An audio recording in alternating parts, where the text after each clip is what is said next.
what would I tell my younger self, who was probably maybe 15 to 20 years younger than me? These are the 7 advice I will give my younger self.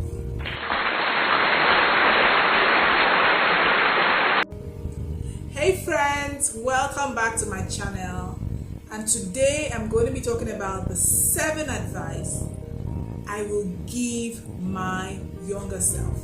Now, I came up with this topic because I'm surrounded with a lot of young people, Genz's, younger millennials.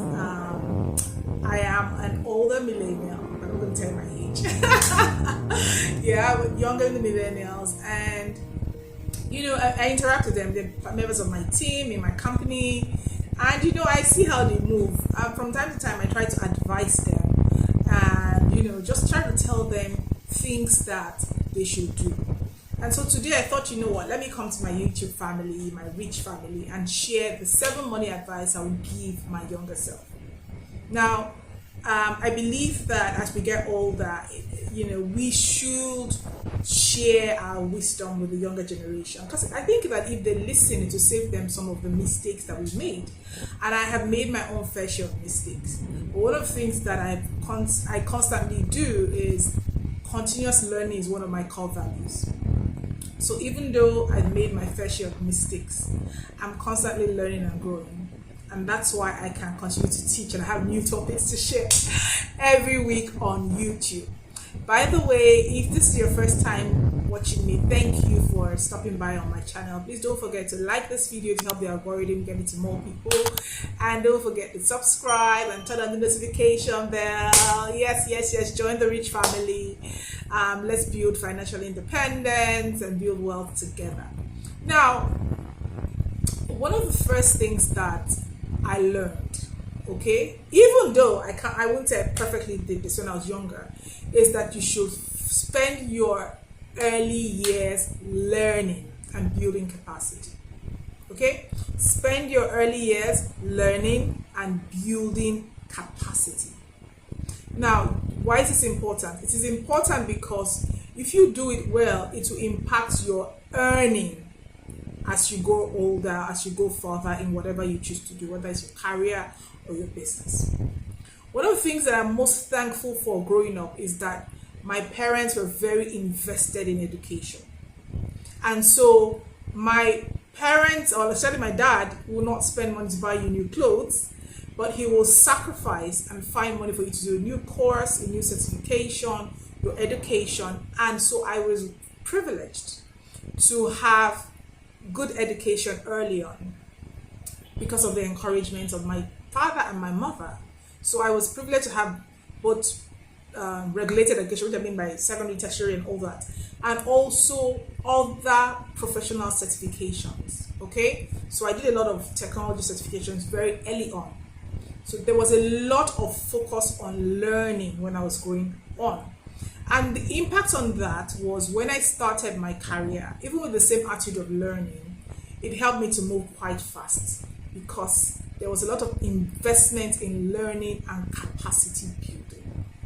So, for example, even when I started my career as an entry level in most organizations, I was so hungry to learn that I will take on challenges and tasks that my senior colleagues have, and I will tackle it for them.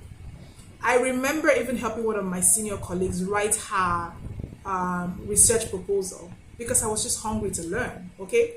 And these things were building my capacity, and they helped me to go fast in my career very well, fast. So first advice I'll give my younger self is spend your early years learning and building capacity. Now, I saw a video, Barack Obama's video, and he was saying to people that we need more people who can get the job done, get things done, okay? We need more people who are not looking for plum jobs or whatever, but are focused on how can I execute. And this generation, when I want to charge generation, I hear people say, how much are they paying? And I'm like, what are you bringing? What skills do you have? They are saying, how much is that organization pay? I can't work there. What do you know? Like, literally, you should focus on learning and building capacity because it will help your earning ability later. Okay, that's the first advice I'll give my younger self. Now, the second advice I'll give my younger self is to form the habit and discipline of living below your means now that you're earning a small income. Because you will need this habit when you're earning a bigger income. I've heard people who earn thousands of dollars, but they're heavily in debt. And even before the month ends, they've used most of their money to pay debt because they did not form the discipline, okay, of living below their means.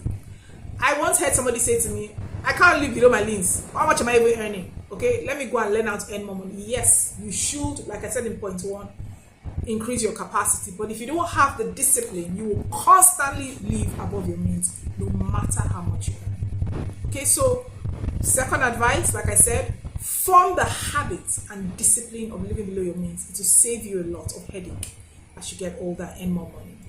The third thing I would say is peer pressure. Gosh, peer pressure is bad. And the truth is that when I was younger, I thought peer pressure was only for teenagers, but peer pressure is for everybody. Like, everybody feels peer pressure. Especially this younger generation with so much social media exposure. Peer pressure is real. But don't let peer pressure push you into looking for get-rich-quick schemes, because you will lose money and you will lose your reputation. There was once a young guy that I was living with. I mean, I've seen several young people. They'll promise them that pay 10 naira, you get, or $10, you get $50. Like, how is that happening? How is that magic happening? Do you see what I mean? Those are scams. Those are get-rich-quick schemes. So, don't let peer pressure push you into all those things. They're not real. And which leads me to my fourth point. Become financially literate. Now, why is financial literacy very important? It is important because if you learn how money works, nobody's going to be telling you any funny thing. It only says that bring $10, you get $100. You wonder, how are you doing that? Especially if it's in a short time. If it's in a long time, I would understand that, right? If it's bring $10, next month you get $100. If you're financially literate and understand how money works, okay, you will know that it's not realistic. Okay, you know that it's either a scam or it's gambling. Maybe even if it's a spike in the stock market or spike in crypto or whatever it is, you would know it's not a sustainable means of making money. So learn financial concepts, read books, and practice what you're learning. That's the fourth advice I will give my younger self. Become financially literate.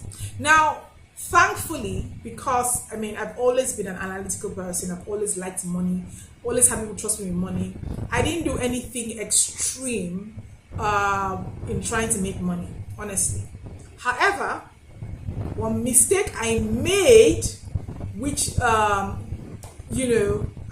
would have known better, is I wasn't very conscious, okay, of building my money. Okay, I wasn't very conscious of building my money, but because I was financially literate, I didn't fall for all these funny schemes. Okay, so become financially literate, my fourth advice. My fifth advice is find the right mentors and role models. I use the word right because a lot of people are looking at on social media are not the right mentors and role models. They might drive flashy cars, live in tush houses, but they're not building wealth. They are not really rich. They might be in debt. That car might be, you took a loan to buy. That house might be indebted. They might not be really rich. We're looking at them. We want to be like them. I want to ball. The real rich don't make noise. The real rich understand the implication of having a lot of money, and they understand the stewardship of finances, and so they're very careful. It's only people that maybe they have a public company, so you can't help it, right? So you know that they're very rich. But other than that, the real rich people, if you read books like The Millionaire Next Door, are silent. You don't even know that they're wealthy. So find the right mentors and role model. I was talking to my team members about going to one of my senior friends' house, and I was so inspired by her because of the kind of modest life they're living for the amount of money they have. Okay, so find the right people who are actually building wealth so that you can model after them. You can ask them for help. You can get the right quality advice that would help you make better money decisions. So that's number 5. Number 6, start saving and investing early, no matter how small it is. You know, one of my investments that I did at the start of my career now pays me, and I ended up selling a bunch of that investment, by the way, to help to augment my school fees when I was in my MBA.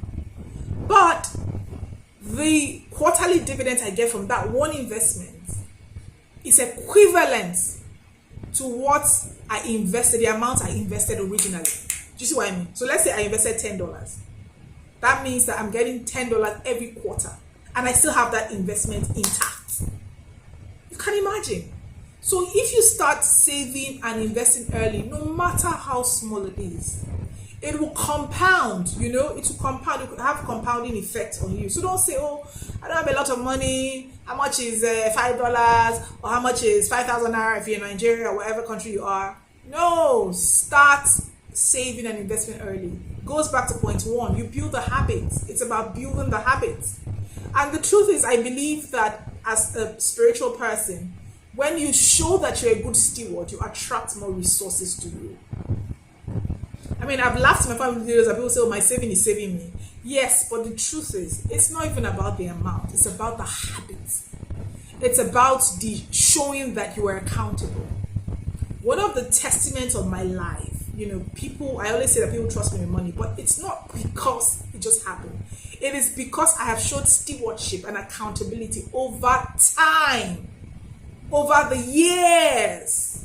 And that has built a reputation and trust by God's grace. Okay?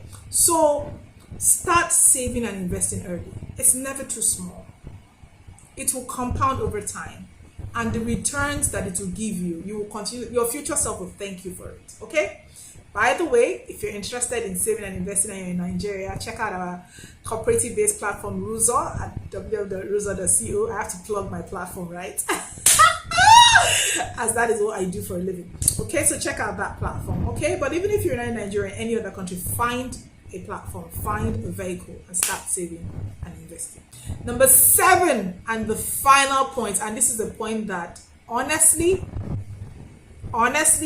I was very guilty of it, is to be patient.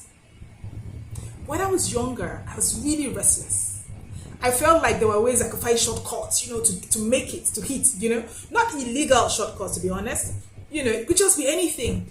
Like, oh, I mean, I read plenty books, maybe to give me a reward. You know, I was just not as patient as I could be. And I remember one day, my father was like, why are you guys in a hurry, this generation? I'm like, Daddy, you don't know. We'd have to make 100 years, make one like your generation, which is true, because with technology advancements and, you know, information opportunities, you can make money faster. And I'll talk about that in another video.